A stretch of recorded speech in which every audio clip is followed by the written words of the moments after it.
안녕하세요. 30분 상담으로 정확한 솔루션을 제공하는 든든한 법률 파트너 박순배 변호사입니다.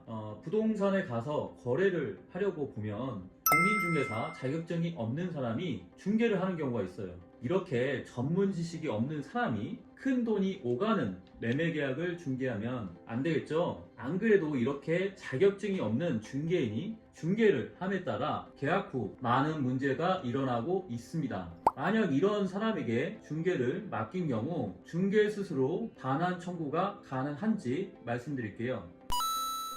공인중개사 자격이 없는 사람에게 중개 수수료를 지급한 경우 반환 청구를 하면 전액 돌려받을 수 있을까요? 네, 가능합니다. 공인중개사 자격이 없는 자가 중개를 업으로 한 경우에 해당한다면 가능합니다. 중개를 업으로 한다는 게 정확히 어떤 걸 말하는 걸까요?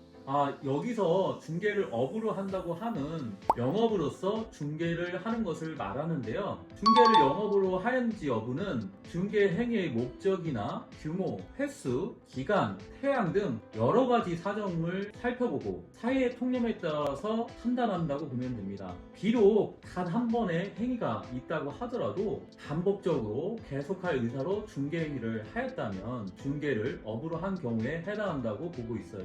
중개 행위를 한 자가 받은 보수 금액이 일반적으로 받는 중개 수수료 수준이거나 이를 훨씬 초과하는 수준인 점, 여러 건을 중개하고 수수료를 받은 사실이 있는 점, 그 자가 각종 계약서 작성을 하는 등의 행태를 보이는 점을 보면 중개를 업으로 하였다고 볼 수 있다고 한 사례가 있습니다. 혹시 중개 계약이 아닌 컨설팅 용역 계약을 체결한 경우에도 돌려받을 수 있을까요?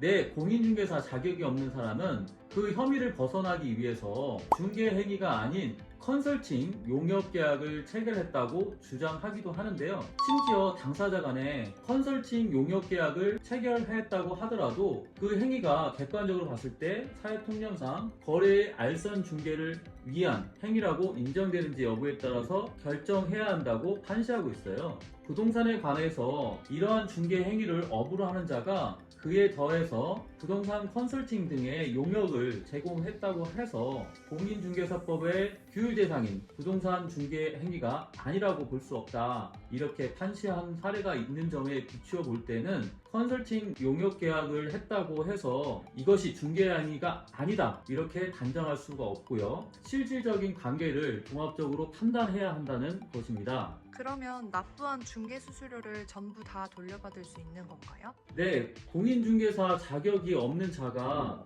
중개사무소에 개설 등록도 하지 않고 중개업을 했다면 형사처벌의 대상이 되고요. 그뿐만 아니라 그가 부동산의 중개 행위와 관련해서 받기로 한 수수료 보수 약정도 전부 무효가 되기 때문에 전액 다 돌려받을 수 있어요. 대법원 판결에 따르면 이 규정은 단수 규정이 아닌 강행 법규라고 판시하고 있는데요. 공인중개사가 중개 수수료 요율 제한율을 초과하여 받은 경우에는 요율을 초과하는 만큼만 무효인 것과 대비된다고 할 수 있어요. 그럼 혹시 공인중개사 자격이 없는 줄 알고도 계약한 경우에는 어떻게 되나요?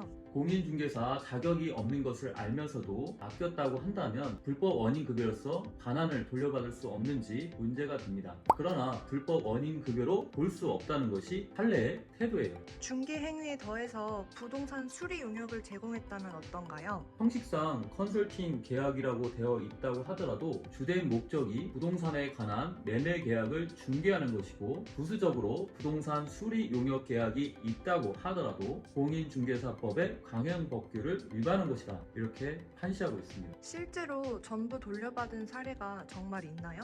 네, 당연하죠. 저는 의뢰인의 위임을 받아서 공인중개사 자격이 없는 자가 컨설팅 용역 계약을 체결하고 매매 계약을 중개해서 중개 수수료로 3,390만 원을 받았다고 공인중개사법 위반 혐의로 형사 고소를 하였고 그 혐의가 인정되어 기소되었습니다. 이후에 의뢰인의 위임을 받아서 민사소송을 제기하였고요. 중개 수수료 3,390만 원을 지급받는 내용의 승소 판결문을 받았습니다. 전부 다 돌려받았어요. 자, 여러분, 공인중개사 자격이 없는 사람이 매매 계약을 체결하게 되면 전문 지식이 없기 때문에 자칫하면 정말 큰 피해를 당할 수 있습니다. 경력이 오래되었다고 해도 공인중개사 자격이 없다면 절대 부동산 거래를 하지 마시고요. 혹시 이와 유사한 피해를 당하신 분이 있다면 저희 정금사무소로 연락 주시기 바랍니다. 지금까지 부동산 전문 변호사 박순배 변호사였습니다. 구독과 좋아요, 알림 설정을 눌러주시면 더 많은 법률 정보를 받아보실 수 있습니다. 감사합니다.